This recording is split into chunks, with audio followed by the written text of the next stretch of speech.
Jika teman-teman merasa channel ini bermanfaat, tekan tombol subscribe, like, dan share agar channel ini bisa memberi manfaat bagi banyak orang. Nah, setiap perjuangan merangkat tapak kakinya itu dijamin langsung di lisan Nabi sallallahu alaihi wasallam.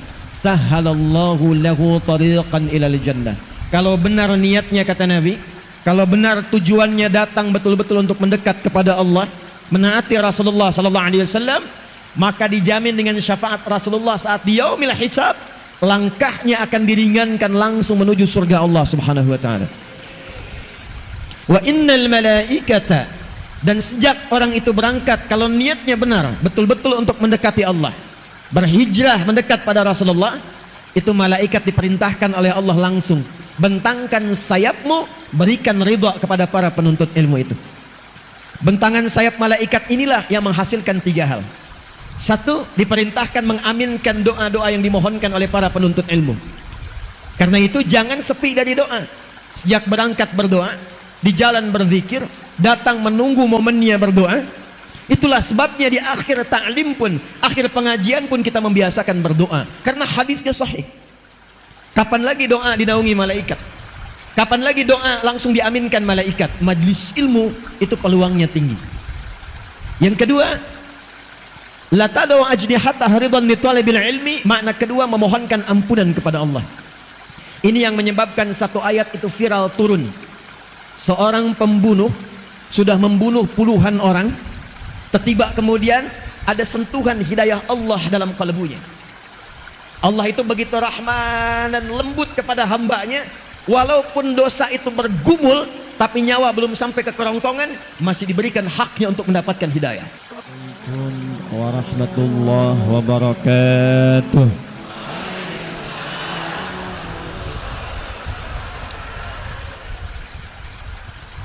Alhamdulillahilladzi an'ama 'alaina kamalan ni'mati wal iman. Wassalatu wassalamu ala rasulillahilladzi ursila rahmatan lil alamin bil hannan. Wassalawatullahi alaihi wassalamuhu tam wa ala alihi wa sahbihi wa dhurriyyatihi wa ummatihi ila yaumil mi'ad min baini aidir rahman wa ba'd. Dan yang paling spesial, keluarga saya yang hadir saat ini, seluruh lapisan masyarakat, jamaah yang saya cintai, semoga kehadiran Bapak Ibu saat ini tanpa kecuali dimasukkan dalam golongan hadis Nabi Muhammad SAW. Belum selesai, jangan dulu amin. Hadisnya diriwayatkan oleh sahabat Abu Darda radhiyallahu taala anhu, dimasukkan oleh Imam besar Ibnu Majah dalam salah satu dalam kitab sunannya, dari Nabi SAW berbunyi, qala Rasulullah SAW, man salaka tariqan yaltamisu fihi ilma sahhalallahu lahu tariqan ilal jannah wa innal malaikata la tad'u ajnihataha ridan li talibil ilmi wa inna tullabal ilmi yastaghfiru lahu man fis samawati wa man fil ardi hatta al hittan allati fil bihar wa innal ulama'a warathatul anbiya wa innal anbiya'a lam yurithu dinaran wala dirhama fahadduhu bihadin wafir. Paham? Tidak.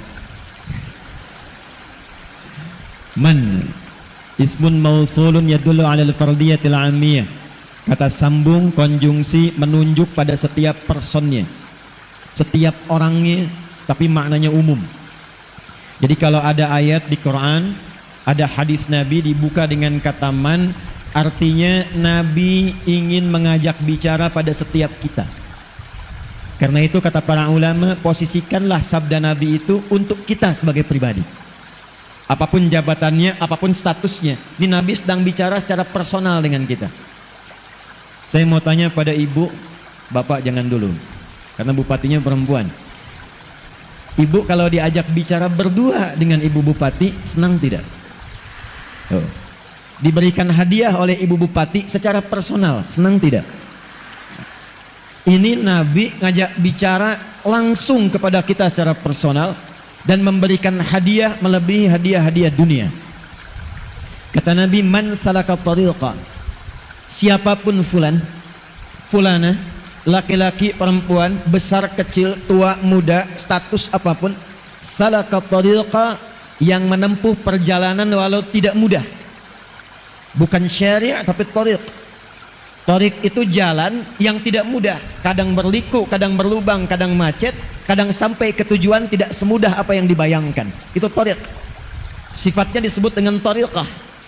Karena itu orang ikut tariqah tidak mudah, ada perjuangannya. Jangan dikira datang ke tempat ini begitu mudah sampai, tidak. Pun demikian dengan kami, terbang dulu naik pesawat, ganti kendaraan, sampai dengan di sini. Anda pun yang datang ke sini belum tentu sampai dengan mudah. Mungkin ada yang menunggu dari sejak ba'da subuh, ada yang sudah siap-siap ingin dapat saf pertama, ada yang sudah pengen nyiapkan kamera, dapat spot yang paling bagus buat konten. Banyak hal, tidak mudah. Nah, setiap perjuangan berangkat tapak kakinya itu dijamin langsung di lisan Nabi SAW. Sahhalallahu lahu tariqan ilal jannah. Kalau benar niatnya, kata Nabi, kalau benar tujuannya datang betul-betul untuk mendekat kepada Allah, menaati Rasulullah SAW, maka dijamin dengan syafaat Rasulullah saat di yaumil hisab, langkahnya akan diringankan langsung menuju surga Allah Subhanahu wa taala. Wa innal malaikata, dan sejak orang itu berangkat, kalau niatnya benar, betul-betul untuk mendekati Allah, berhijrah mendekat pada Rasulullah, itu malaikat diperintahkan oleh Allah langsung, bentangkan sayapmu, berikan ridha kepada para penuntut ilmu itu. Bentangan sayap malaikat inilah yang menghasilkan 3 hal. 1, diperintahkan mengaminkan doa-doa yang dimohonkan oleh para penuntut ilmu. Karena itu jangan sepi dari doa. Sejak berangkat berdoa, di jalan berzikir, datang menunggu momennya berdoa. Itulah sebabnya di akhir ta'lim pun, akhir pengajian pun kita membiasakan berdoa, karena hadisnya sahih. Kapan lagi doa dinaungi malaikat?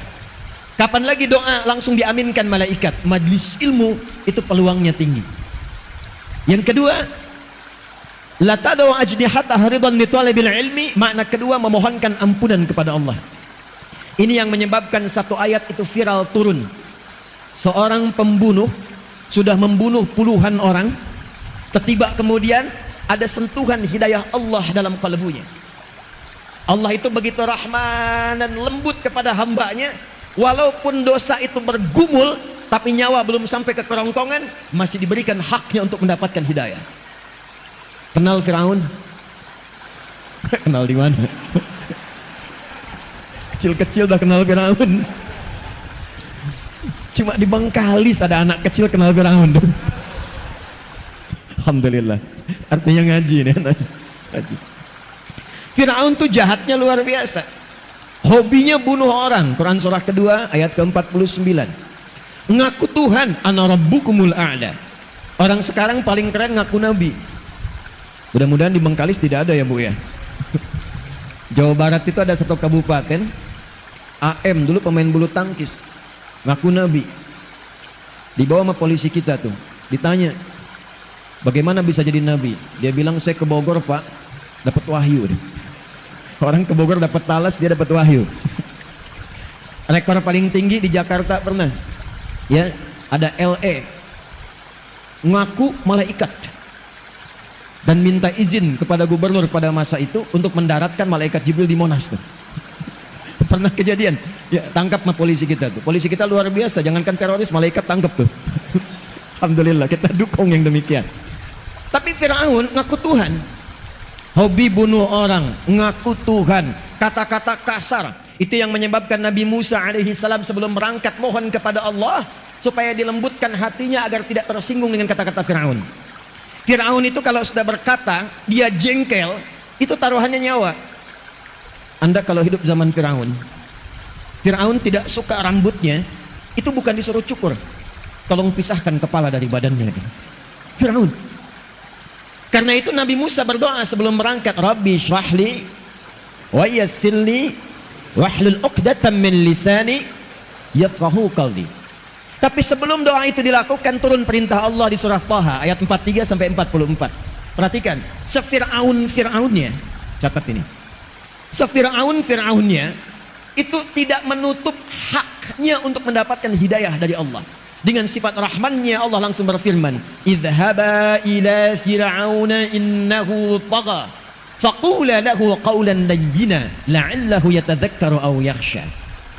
Musa dan Harun nggak tanggung, dua nabi ditugaskan hanya untuk memberikan hak hidayah pada orang yang telah menyimpang.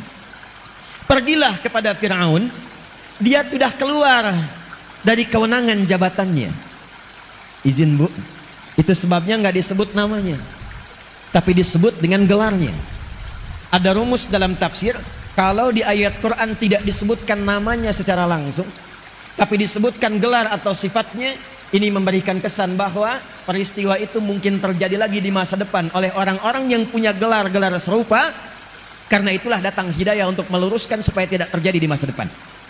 Fir'aun dari kata faraoh, artinya raja, yang punya kedudukan, yang memimpin. Maka pesan di ayat ini, hati-hati. Kalau sudah jadi pimpinan, jadi pemimpin, akan ada potensi-potensi godaan untuk keluar dari kewenangan-kewenangan.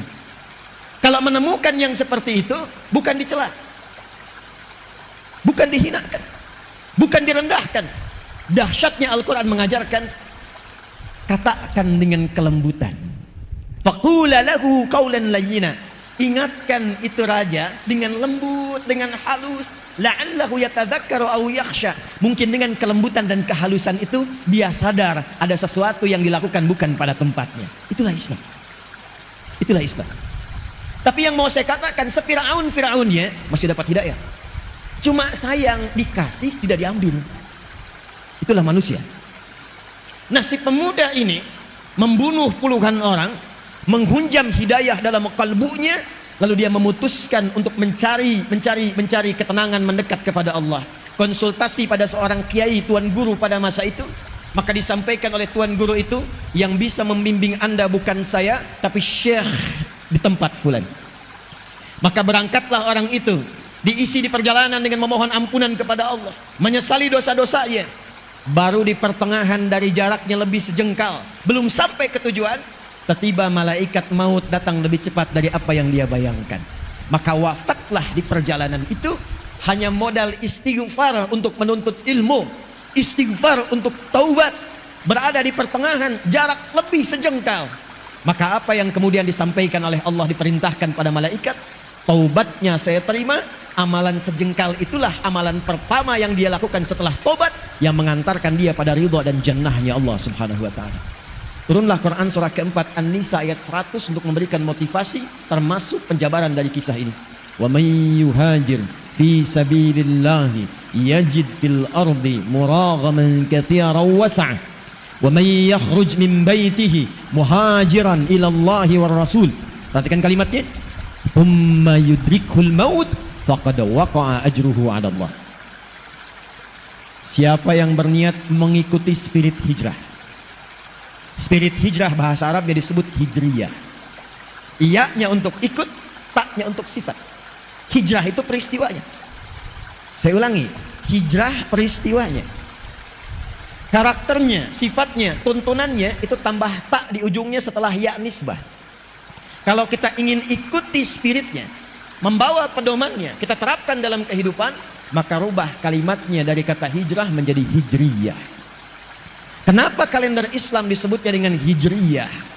Untuk memberikan kesan kepada kita bahwa setiap hari, setiap pekan, setiap bulan, dan dievaluasi setiap perganti tahun, usahakan orang-orang Islam itu selalu mengambil, belajar, dan mempraktekkan spirit-spirit hijrah yang pernah diajarkan oleh Rasulullah SAW.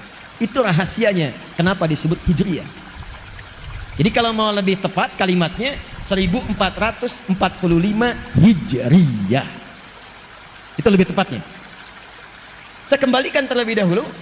Siapa yang mau belajar dari spirit hijrah ini dan dia mau menaati Allah dan Rasulnya, maka kata Allah, kalau masih ajal ada untuk berkehidupan, masih belum tiba wafatnya, akan dirubah keadaannya menjadi lebih baik, lebih makmur, dan lebih sejahtera dalam kehidupannya. Nanti saya berikan rahasia kenapa Nabi Muhammad diperintahkan hijrahnya dari Mekah ke Yathrib, bukan ke tempat lain. Dan itu pembuktian dari spirit hijrah. Tapi kalau ada yang berangkat sampai di sini, kemudian pulang ke rumah, belum sempat melihat hari esok, tiba meninggal dunia. Dengan niatnya saja, kata Allah, saking dahsyatnya kita berkumpul hari ini. Apalagi niat kita meneladani sifat hijrah, saking dahsyatnya. Kalau benar niatnya, betul tujuannya, dia wafat, diterima oleh Allah taubatnya, digugurkan dosanya, dan berpotensi dicatatkan amalannya untuk mengantarkan pada surganya Allah Subhanahu wa ta'ala. Itu ayat Quran. Nah, sekarang kita masuk pada inti bahasannya. Apa sajakah spirit-spirit hijrah itu? Bagaimana bisa kita terapkan minimal di wilayah Kabupaten Bengkalis ini dengan 11 kecamatan, 200.000 jiwa kurang lebih, potensi zakat malnya bisa 700 sampai 800 juta per bulan nih. Seperti apa kita kemas itu melalui spirit hijrah? Ini yang akan kita mulai pembahasannya di pagi hari ini insyaallah. Jadi yang tadi mukadimah itu. Baik, saya mau tanya sebentar, Bu. Bu, Nabi hijrah dari Mekah kemana? Ya, salah. Kompak jawabannya, tapi salah. Bang, Nabi hijrah dari Mekah kemana? Ya, Sri. Ini yang benar. Jadi selama ini kita mendengarnya Nabi itu hijrah dari Mekah ke Madinah itu jadi setelah Nabi ada di sana. Sebelumnya bukan Madinah. Sebelumnya Yathrib. Anak keturunan dari Nabi Nuh alaihissalam yang mengembara sampai di wilayah itu masih kosong, maka pada masa itu orang pertama yang menemukan tempat dinamai dengan nama orangnya. Sebabnya kita menemukan di Palestina ada wilayah Kanaan. Ya. Kemudian di wilayah yang tadi disebutkan 400 km dari Mekah kita temukan nama Yathrib, termasuk keturunan Nabi Nuh alaihissalam. Nanti nasabnya sejajar dengan Nabi Muhammad yang juga keturunan Nabi Nuh alaihissalam.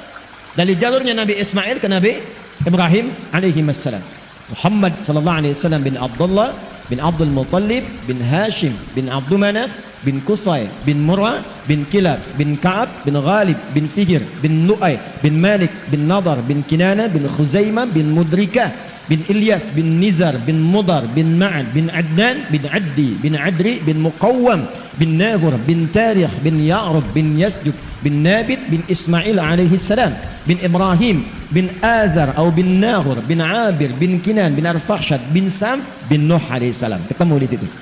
Bin Mihlail bin Matusyala bin Kinan bin Anwas bin Fith bin Adam alaihi salam. Ayo coba ulangi. Ayo. Nah, Yathrib ini kemudian menemukan tempat itu, lalu berkumpullah orang-orang yang datang duluan itu, banyak yang datang dari Yaman awal-awal ke situ.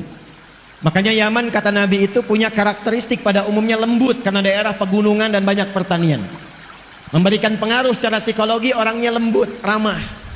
Terbawalah ke daerah Yathrib, ramah. Ada viral-viral di era setelah Nabi Musa alaihissalam akan ada nabi terakhir orang hebat, orang ramah, orang lembut, orang toleran yang kelak akan mulai berdagang, datang pertamanya ke wilayah Yathrib juga dan kelak hijrah ke sana. Maka berbondong-bondonglah orang Yahudi pun datang ke wilayah itu. Salinglah kemudian berkumpul dan muncul sifat keyahudiannya. Dimonopoli ekonominya, pasar dikuasai, riba muncul, ketimpangan muncul. Maka yang terjadi apa? Maaf, tidak stabil ekonominya. Dua, konflik muncul, fitnah muncul, pertikaian muncul. Suku besar Aus dan Khazraj diadu domba, 600 tahun tidak selesai konfliknya. Jadi kalau di Aus, kecamatan Aus ini ada yang meninggal, di Khazraj pun harus ada yang wafat. Ekonomi tidak stabil, konflik sosial tinggi, kriminal banyak. Sampai orang Arab menyimpulkan, kalau Anda ingin lihat sejelek-jeleknya pasar setelah pasar yang di Irak itu, maka pasar yang paling jelek di wilayah Arab, wilayahnya Yathrib. Nggak ideal. Tapi yang paling menarik, kenapa Nabi Muhammad SAW diperintahkan oleh Allah hijrahnya ke Yathrib?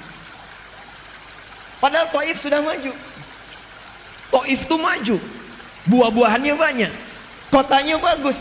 Tapi qadarullah begitu masuk Taif kok dilempari, jangan masuk sini. Itu ada hikmahnya.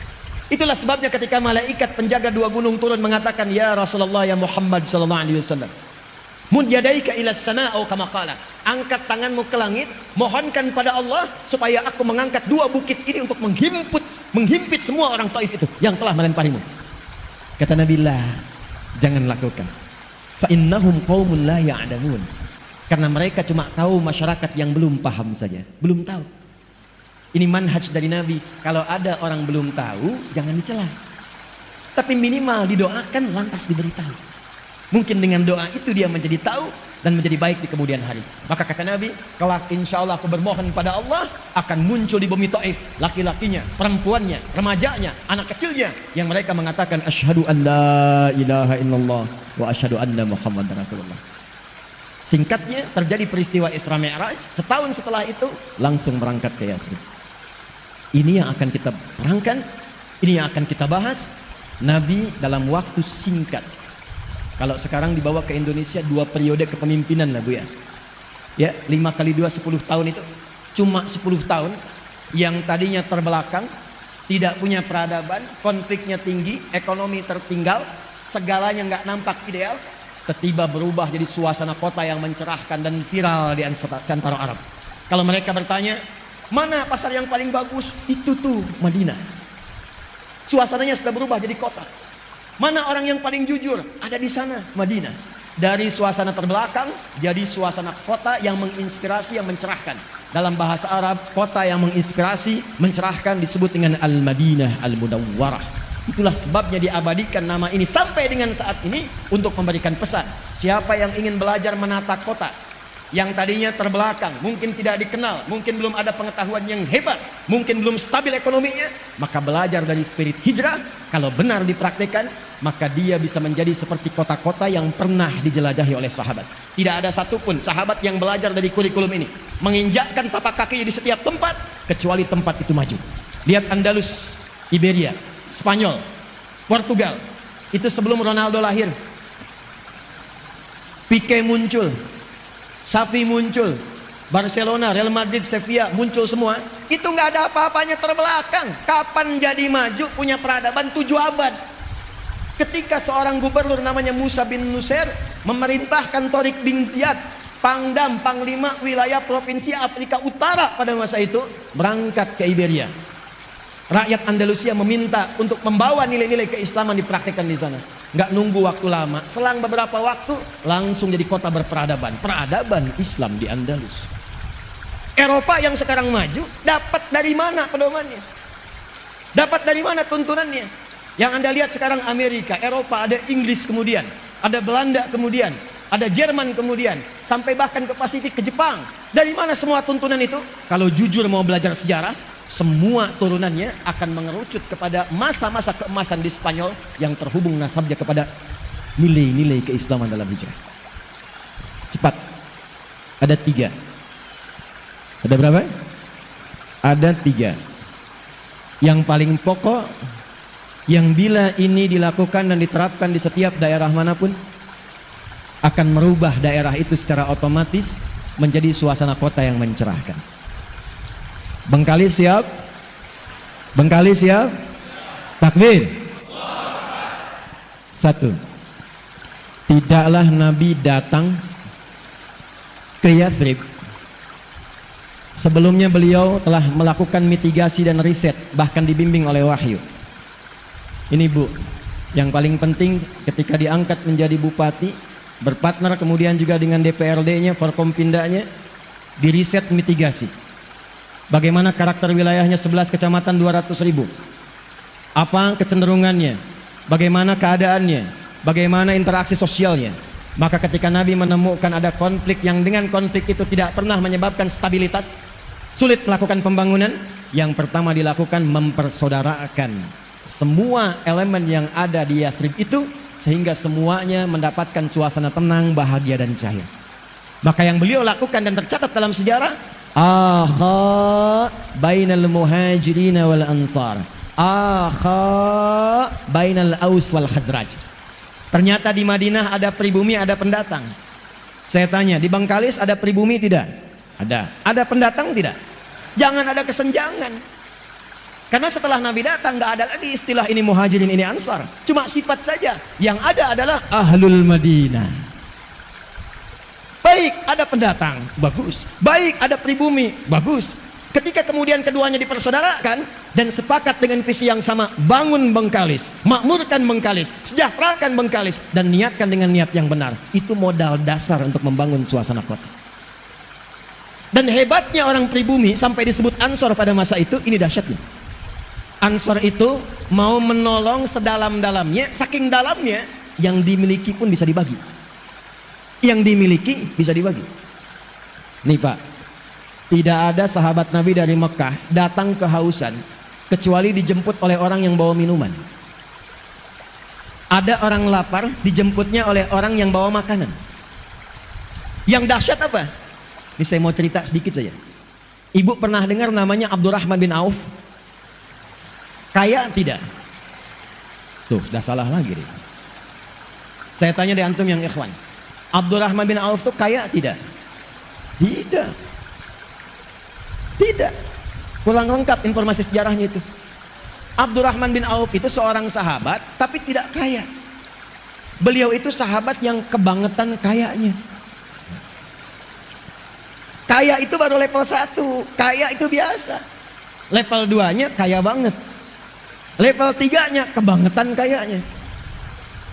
Saya bulan lalu qadarullah dianugerahi honoris causa. Itu honoris causa yang paling serius, makanya saya terima. Beberapa negara banyak menawarkan, saya tidak menerima. Tapi di Universitas Muhammadiyah Jakarta ini, itu begitu ketat, begitu menantang, sehingga sepanjang perjalanan sejarah kampus cuma 2 orang yang dapat honoris causa. Satu Insinyur Soekarno, presiden pertama. Yang kedua Adi Hidayat.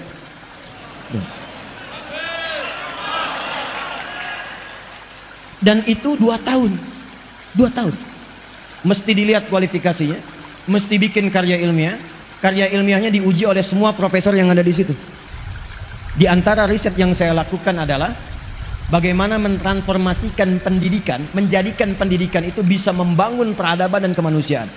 Salah satu inti risetnya meriset tentang perubahan orang Islam sebelum hijrah dengan setelah hijrah. Saking kaya bangetnya Abdurrahman bin Auf, kebangetan kayanya, saya konversi nilai kekayaannya. Kalau dulu dikonversi ke sekarang, itu jumlahnya sekitar 72.000 triliun. Elon Musk itu baru turun hartanya dari 3.000 jadi 2.800. Jeff Bezos cuma 1.800. Orang paling kaya sekarang 3.000 triliun. Abdurrahman bin Auf 72.000 triliun. Kebangetan gak tuh? Utsman bin Affan itu hampir 50.000 triliun. Bahkan di antara asetnya masih ada sekarang setelah 15 abad. Anda kalau nanti umrah atau haji ke Madinah, saya doakan yang belum berangkat insya Allah berangkat ya. Ya, tidak cukup dengan amin, nabung ya. Nabung. Nanti ke Madinah itu ada hotel. Hotelnya namanya Wakaf Utsman bin Affan. Punya hotel setelah 15 abad, orangnya nggak ada. Investasinya cuma beli sumur plus beberapa kebun. Diwakafkan karena dulu dimonopoli Yahudi. Sekarang oleh pemerintah Saudi dialihfungsikan jadi hotel. Hasilnya disimpan di tabungan atas nama Utsman bin Affan, disedekahkan untuk umat Islam seluruh dunia. Orangnya nggak ada, punya tabungan di Bank Saudi. Ini orangnya ada, belum tentu punya tabungan. Gimana bisa begitu? Kebangetan nggak tuh? Kebangetan. Jadi kalau ada orang kaya, baru kaya. Ya.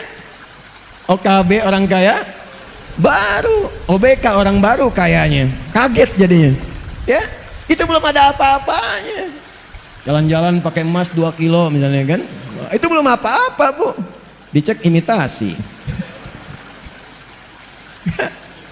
Pakai mobil kayak yang bagus, Lamborghini, dicek minjem. Ya, cuman endorse. Itu belum masuk levelnya, yang dulu kaya beneran. Tapi kapan itu terjadi? Ternyata setelah hijrah. Setelah hijrah. Nah, yang ingin saya ceritakan, itu beliau itu saat memilih hijrah, nggak mudah. Orang Quraisy mengatakan, lihat kalimatnya. Kalau engkau ingin berangkat hijrah ke tempat yang Muhammad tuju, silahkan berangkat. Kami nggak akan ganggu, nggak akan persekusi, bahasa sekarang ya, nggak akan eksekusi. Cuma harta yang ada di kamu sekarang, kami rampas. Silahkan berangkat dengan pakaian yang melekat di badan saya. Orang Quraisy ingin menunjukkan pada masyarakat kalau hijrah itu jatuh fakir, hijrah itu terhina, Hijrah itu tidak akan pernah sukses. 400 km kurang lebih harus ditempuh dari Mekah ke Yathrib. Jalan kaki, jangan harap ada kendaraan seperti sekarang. Belum tentu selamat. Saya tanya Bapak dah. Bapak kalau disampaikan, pilih mana? Hijrah berangkat dari sini, misal harus jalan ke Bekasi, atau tinggal di sini di Kecamatan Mandau dengan segala fasilitas yang luar biasa, mobil mewah, rumah megah, harta banyak, atau tinggalkan semua itu untuk mendapatkan hidayah Allah, pakai pakaian melekat di badan saja ke Bekasi. Pilih tinggal atau berangkat? Jawabnya pelan banget, tinggal. Emang nggak mudah. Nanti kita lihat kuncinya apa. Ternyata Abdurrahman bin Auf memutuskan, saya berangkat. Nanti kita akan belajar pada kunci yang ketiga. Kalau ini ada dalam jiwa kita, dunia kecil. Lewat semua. Kuncinya 3. Nanti yang ketiga itu yang akan kita ambil. Tapi yang dahsyat, istri ditanya, Bu. Karena memang kalau masalah hijrah, suami istri itu kadang-kadang juga belum tentu sama semua. Istrinya ditawari, tenang Bu, maaf ya, saya ke perempuan dulu, ke akhwat.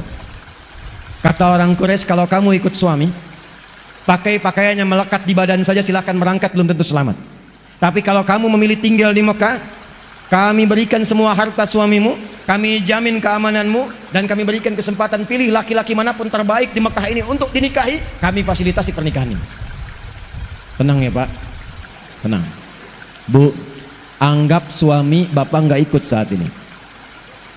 Kalau ibu ditawari seperti itu, silahkan berangkat dengan pakaian yang melekat ikut suami, atau tinggal di Bangkalis ini, semua harta suami diberikan, difasilitasi, boleh nikah manapun pria yang diinginkan, difasilitasi oleh pemerintahan setempat. Ibu kalau ditanya demikian, saya tanya, ikut suami atau tinggal? Jujur. Masa? Aduh. Kemarin uang bulanan telat aja langsung bikin status. Engkau tidak seperti yang aku kira. Nggak nyangka ya, padahal nyangka tuh. Ternyata istrinya memilih untuk tinggal. Ya ini belum selesai kisahnya. Nih Ansor Bu, Pak Ansor. Nanti saya turunkan ke program ini maksudnya. Begitu berangkat, sampailah kisah ini viral sampai ke Yathrib. Dijemputnya oleh orang paling kaya yang ada di Yathrib, yang kebun kurmanya paling banyak, asetnya paling banyak. Dijemput, kemudian ditawari, karena beliau menyimpulkan, belum tahu nih, punya sesuatu dalam hatinya, belum tahu. Beliau menyimpulkan kalau orang pernah kaya, tiba-tiba jatuh fakir, maka akan kesulitan mengelola gaya dan karakternya. Karena umumnya, apa yang dimiliki, seperti itu gayanya. Kalau cuma sepeda, naiknya naik angkot, turunnya kan menunduk tawaduk, setelah itu sedekah. Udah punya mobil bagus, pakai jas, gayanya kan beda. Buka pintu aja udah nggak bisa. Udah lain. Nah itu rumusnya dalam fisika bab gaya, F1 sama dengan F2. Apa yang masuk itu yang keluar. Tapi kan belum selesai, ada namanya hukum Pascal, hukum tekanan. F berbanding lurus dengan P, gaya berbanding lurus dengan tekanan. Semakin banyak gaya, semakin tertekan hidupnya. Itu yang menyebabkan orang banyak gaya itu banyak tekanannya, padahal kredit mobilnya. Ya, itu yang menyebabkan goncangan di kehidupan public figure. Ya, kalau nggak ada bimbingan yang tadi, disimpulkan jangan-jangan sahabat saya begini. Sahabat, tawarannya sederhana. Akhil karim, saudaraku yang mulia, kama qala, sami'tu annaka kunta ghaniyya. Saya dengar Anda pernah kaya. Kalau pengen kaya lagi, khudh nisfa mali, ambil setengah kekayaan saya. Bukan main-main. Saya dengar Anda ditinggalkan istri dan keluarga. Kalau pengen nikah lagi, pilih perempuan paling cantik di Yathrib ini, sekalipun keluargaku, aku fasilitasi pernikahannya. Gantian ya Bu. Tenang. Ini wajahnya udah nunggu masalahnya. Kalau antum para ikhwan ditawari demikian, ketemu orang mengatakan, kalau pengen kaya, ambil setengah kekayaan saya. Kalau pengen nikah lagi, saya fasilitasi dengan siapapun, dan pilih yang paling sesuai menurut Anda. Pertanyaan saya, anggap istri nggak ikut. Kalau antum ditawari demikian di posisi Abdurrahman bin Auf, antum memilih diterima atau tidak ditolak sama sekali? Sebab saya percuma tawarin ditolak juga, saya tahu jawabannya. Karena belum mantap nih yang dimiliki Abdurrahman bin Auf itu dalam jiwanya, yang dilatih oleh Nabi. Yang nanti kita akan bahas. Begitu ditawari kata Abdurrahman bin Auf, jazakallahu khairan, atau kama qala, semoga Allah berikan pahala kepada Anda. Kalau ada yang menawari kebaikan, sekalipun kita tidak bisa mengambilnya, minimal doakan dalam kebaikan lagi. Arini ainal aswaq, cukup tunjukkan kepadaku di mana pusat bisnisnya, di mana pasarnya. Cuman dalam 2 tahun mempraktekkan apa yang Allah kemudian bimbingkan lewat Rasulullah, berubah jadi orang terkaya nomor 3 di Yathrib. Cuma dalam 3 tahun menjadi orang terkaya nomor 1 di Yathrib, dan jadi orang paling hebat di masanya dalam hal kekayaan. Apa yang dicontohkan oleh Nabi, mempersaudarakannya itu, Bu, Pak. Maka bagaimana cara prakteknya? Saya pernah menyampaikan rumusan ini di beberapa kota, kabupaten dan provinsi di Indonesia, dan hasilnya cukup signifikan. Bu, Pak, pemangku kepentingan, ada hadis Nabi memberikan isyarat akan tiba satu masa pasar-pasar itu diaksesnya akan sangat cepat sekali. Bahasa kitanya akan muncul era digitalisasi. Pada masa itulah terjadi, kata Nabi, taqarrubul zaman. Masa itu begitu singkat, setahun kayak sebulan, sebulan kayak sepekan, sepekan kayak sehari, sehingga semua cepat, mudah diakses. Sekarang saya ceramah, sekarang bisa diakses di Amerika, sekarang bisa diakses di Saudi Arabia, cepat sekali. Maka manfaatkanlah teknologi itu buat program. Contohnya Amin Ansor Muhajirin. Mitigasikan 11 kecamatan siapa yang sudah matang masuk kualifikasi Ansor. Klasifikasikan kelas menengah ke bawah itu dalam klasifikasi Muhajirin. Bikin aplikasi, masa nggak ada yang bisa satupun 200.000 orang? Hire seorang datang, bikinkan aplikasi. Dari situ buatkan tagline-nya Amin Ansor Muhajirin. Masukkan ke aplikasinya, jadikan kemudian persaudaraan setiap kecamatan itu. Kalau ada satu desa membutuhkan sesuatu, tinggal masukkan aplikasi. Di sini butuh pengeboran air. Siapa dari kalangan Ansor yang kira-kira ingin terlibat di dalamnya? Itu tanpa harus menggunakan anggaran belanja daerahnya. Setiap orang bisa tergerak untuk membantunya. Karena semua manusia punya fitrah. Jadi kalau satu butuh kompor, tidak harus minta bupati. Begitu viral, muncul, akan datang yang lain. Saya bagian kompornya. Yang satu mengatakan, saya bagian berasnya. Itu rumahnya akan rubuh. Kita ingin punya gerakan untuk perbaikan rumah. Viral kan? Sebengkalis muncul. Jadi Ansor Muhajirin. Kalau semua ini dipersaudarakan dan dilatih dalam sholat berjamaah, dilatih dalam sholat berjamaah, demi Allah saya katakan kuat safnya itu. Itulah hijriah. Jadi satu Al-Muharram itu bukan datang, ngundang penceramah kadang-kadang yang kondang, ceramah, dengar, pulang. Bukan sekedar itu. Begitu banyak yang dikeluarkan, persiapan, kadang anggaran, kadang biaya, kadang pikiran. Kalau kita nggak dapat apa-apa, rugi. Pulang dari sini siap bersaudara? Awas jangan sampai sholat tapi nggak kenal siapa yang ada di sampingnya. Itu nggak diinginkan. Makanya disebut jamaah. Jamaah. Nggak, jamaah itu apa? Jamaah itu sifatnya disebut al-jumu'ah. Akar katanya al-jam'u. Al-jam'u itu duduk, kenal antar yang duduk, saling memperhatikan di antara yang duduk. Itulah al-jam'u. Kumpulannya disebut jamaah. Makanya nggak ada di zaman Nabi orang datang ke masjid dengan jamaah, sholat jamaah, mengaji jamaah, itu kecuali kenal siapa yang datang, tahu kebutuhannya. Nggak ada orang ke masjid kehausan, ketika pulang itu selesai dahaganya.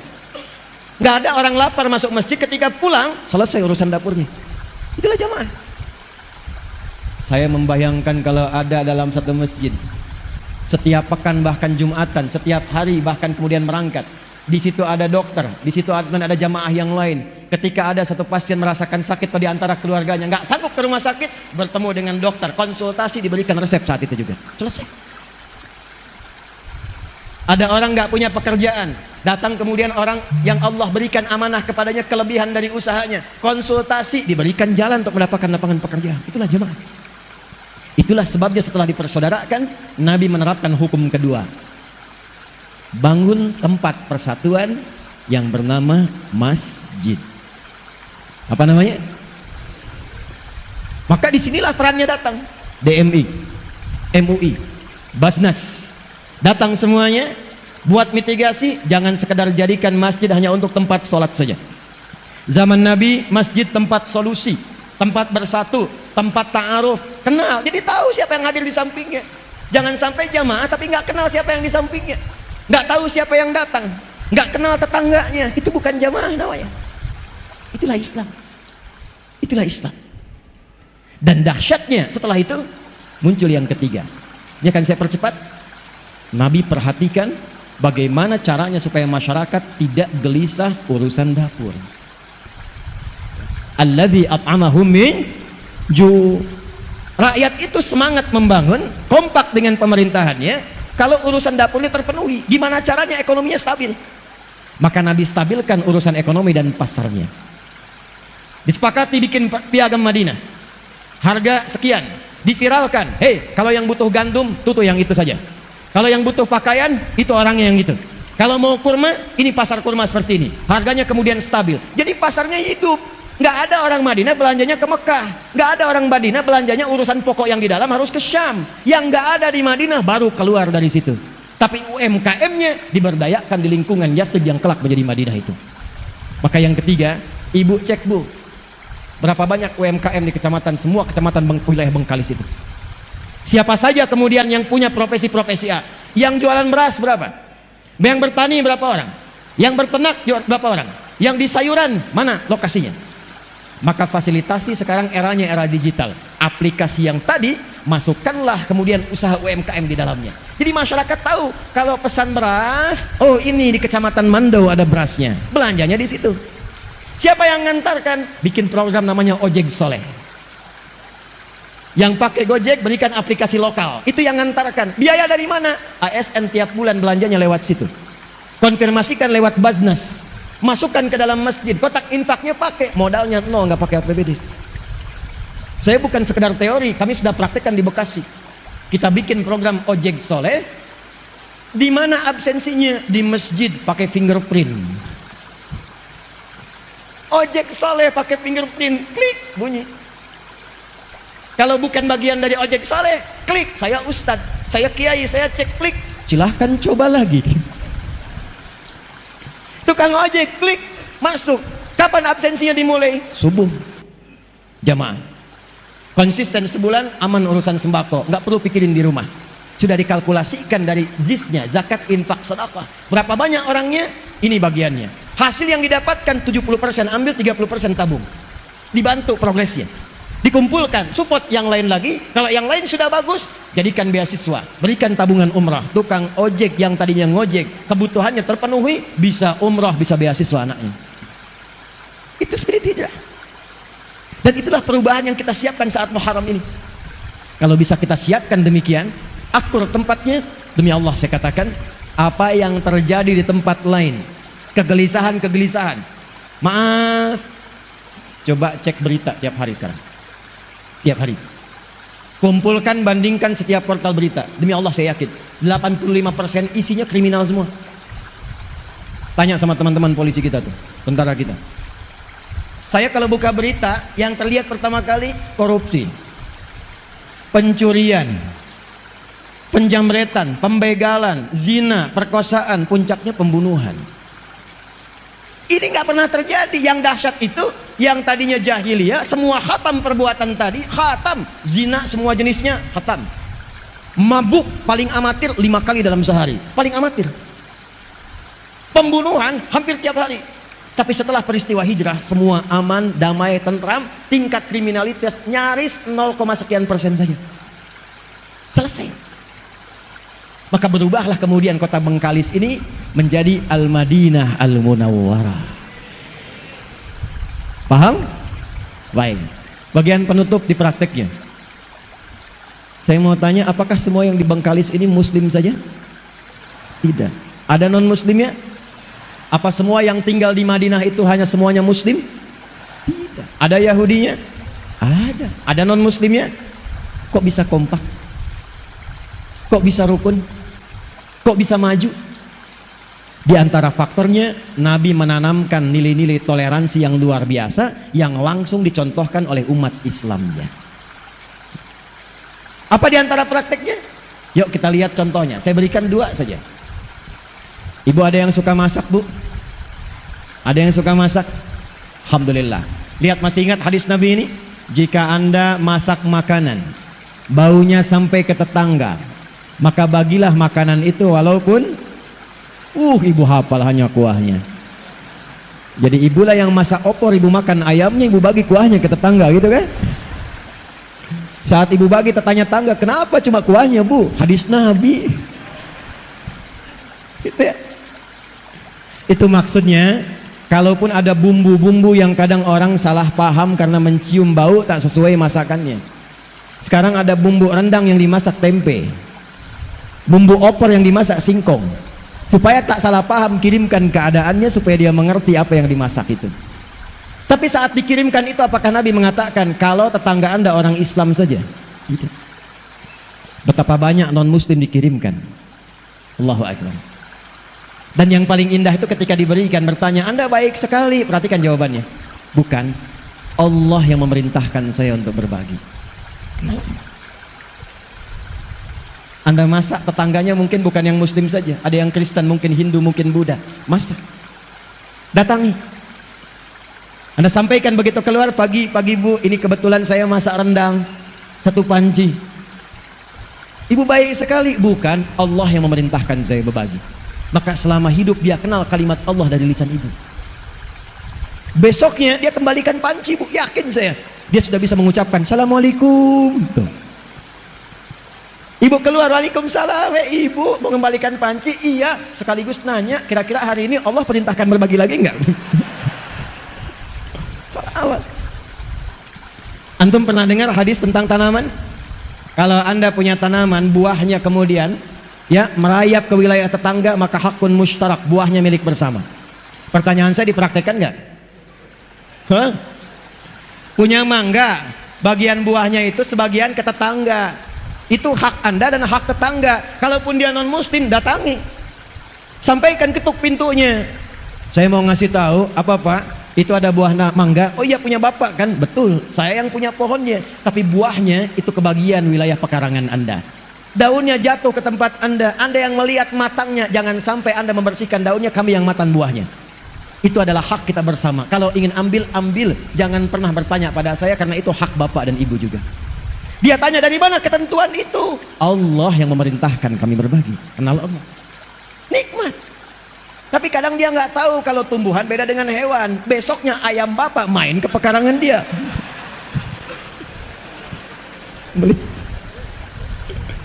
Dia datang siang-siang ketemu bapak. Masya Allah Pak, Tuhan bapak itu luar biasa katanya. Kemarin kami dikirim mangga, sekarang dikirim ayam.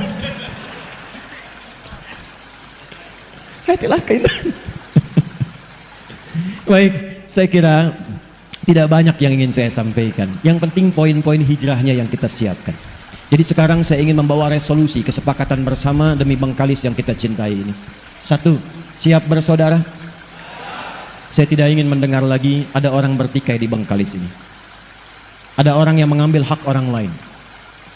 Ada pembegalan di Bengkalis ini. Kalau kita sudah kompak menyiapkan persaudaraan, tunjukkan, berikan inspirasi lewat kegiatan di pagi hari ini ke seluruh wilayah Indonesia, bahwa Bengkalis akan memancarkan cahaya-cahaya kemuliaan sehingga menjadi suasana kota yang menginspirasi dan mendapatkan satu predikat baldatun thayyibatun wa rabbun ghafur. 2, pemerintah dan masyarakat kompak. Hadis Muslim nomor hadis 1855. Perawinya namanya Auf bin Malik al-Ashja'i. Diriwayatkan oleh Imam Muslim, dicantumkan dalam salah satu kitab sahihnya. Kalau ingin kompak, maka kata Nabi rumusnya sederhana, hadisnya sahih. Khiyaru a'immatikum man tuhibbunahum wa yuhibbunakum wa tusalluna alaihim wa yusalluna alaikum. Kalau Anda ingin menemukan pemimpin-pemimpin yang baik, bupatinya baik, wakilnya baik, DPRD-nya baik, ya, kemudian apalagi Kapolresnya kemudian baik, Polseknya baik, kemudian di TNI-nya, Kodimnya, kemudian dan Ramilnya baik sampai ke bawahnya, kuncinya 1. Kata Nabi, berusahalah untuk saling mendoakan sehingga tertanam rasa cinta di dalamnya. Doakan beliau-beliau ini, karena hisabnya tidak mudah, tidak ringan bu. Ada orang kepleset di salah satu kecamatan, yang dihisab Pak Camat, laporannya Bu Bupati. Tidak mudah, didoakan. Dan ketika doa disampaikan oleh jamaah, sampaikan jamaah, hidayah Allah diturunkan. Datang ulama-ulama yang baik dari MUI-nya, DMI-nya, Basnasnya, duduk sama-sama bagaimana caranya memberikan kemaslahatan pada masyarakat. Ibu pun mendoakan, bapak mendoakan. Kalau sudah saling mencintai, maka dilanjutkan. Itulah yang akan menjadikan semua dikumpulkan dalam kebaikan, yang bahkan doa pemimpinnya sulit untuk ditolak oleh Allah Subhanahu wa taala. Kalau Anda kembali, ada masjid, ini sebelum saya tutup, ada masjid tapi nggak ada jamaahnya, tolong data. Siapa saja tetangga-tetangga muslim yang muslim. Siapa saja tetangga masjid yang muslim.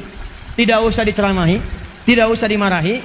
Sabtu habis subuhan, sebelumnya beli buah, jangan banyak-banyak, 5 aja. Masukin kresek plastik. Habis subuh, jamaahnya tengok ke rumahnya, datangi. Assalamualaikum, Pak. Salam, sehat Bapak? Sehat. Kami kira sakit Pak, tadi nggak kelihatan di masjid. Ini kami bawakan buah. Itu insya Allah zuhur dia ke masjid duluan sebelum Anda datang. Penuh. Setelah itu kerjasama, kuatkan ukhuwah, seimbangkan pasar, kompak kita praktekkan. Semoga menjadikan Bengkalis ini insya Allah sebagai kabupaten menuju kota yang dirahmati oleh Allah Subhanahu wa taala. Alhamdulillah, saya kira itu yang bisa disampaikan, yang menjadikan kita menutup dengan doa di kesempatan siang hari ini. Mudah-mudahan semua yang datang dirahmati oleh Allah Subhanahu wa taala, diridhai, disehatkan, dikuatkan, dan diberkahi kota ini dalam kebaikan. Allahumma taqabbal minna innaka antas sami'un alim wa tub 'alaina innaka antat tawwabur rahim. Nahmaduka hamdan kama 'allamtana an nahmadak wa nashkuruka syukran kama 'allamtana an nashkurak, antal muqaddim wa antal muakhir biyadikal khair innaka 'ala kulli syai'in qadir. Rabbana nusalli wa nusallimu 'ala habibikal karim rasulikal mustafa al-amin sayyidina Muhammadin wa 'ala alihi wa sahbihi ajma'in. Rabbana la tada' lana fi maqamina hadza dhanban illa ghafartah. Ya Allah, kalau ada pendosa hadir di sekitaran masjid ini, di dalam majlis ini, jangan biarkan ia pulang sebelum Kau ampuni seluruh dosa-dosanya. Wala hamman illa farajtah. Jika ada di antara kami yang tengah hadir dengan kegelisahan, jangan biarkan ia pulang kecuali Engkau telah tenangkan keadaan hatinya. Allahumma wala asiran illa yassartah. Ya Allah, Engkau Maha mengetahui, boleh jadi ada satu di antara kami yang akan membawa kesulitan di pekerjaannya, di rumah tangganya. Mohon jangan biarkan ia pulang kecuali Engkau telah angkat dan hilangkan seluruh kesulitannya. Wala maridan illa syafaitah. Jika ada di antara kami yang Kau uji dengan penyakit seberat apapun, maka mohon angkat dan sembuhkan penyakitnya. Allahumma barik ya Allah hadhil muhafadzah baldatan thayyibatan wa tardaha, hadhil baladiyah ya arhamar rahimin kama tuhibbuha wa tardah. Ya Allah, mohon berkahi kota Bengkalis ini, kabupaten ini ya Allah, dengan seluruh penduduknya, para pemimpinnya. Berikan keberkahan yang sempurna yang mendekatkan masyarakat ini kepadamu dengan kedekatan terbaik ya arhamar rahimin. Allahumma ya rabbal alamin ati anfusana taqwaha wa zakkiha anta khairu man zakkaha anta waliyuha wa maulaha. Alif baina qulubina wa jannibna minat tafruqah. Ya Allah, lembutkan hati kami untuk bersatu dalam kebaikan. Jauhkan kami dari perpecahan. Mohon jaga negara kami Indonesia ya Allah dalam keadaan bersatu, baik, tercerahkan, makmur seperti yang Kau ridai. Jauhkan kami dari perpecahan ya Allah yang menuju pada keterpurukan. Ihfadz ya Allah ulama'ana waj'alhum mukhlishina lakad-din. Ya Allah, mohon jaga dan berikan hidayah pada para ulama kami. Tuan guru kami adalah ikhlas dalam berdakwah, mencerahkan, menyatukan umat, mengajarkan kebaikan-kebaikan yang mendekatkan kepadamu dan Rasulmu sallallahu alaihi wasallam. Rabbana atina fid dunya hasanah wa fil akhirati hasanah wa qina adzabannar. Wa sallallahu ala sayyidina Muhammad wa ala alihi wa sahbihi ajma'in. Wa akhiru da'wana subhanakallahumma wa bihamdika asyhadu an la ilaha illa anta nastaghfiruka wa natubu ilaik. Walhamdulillahi rabbil alamin.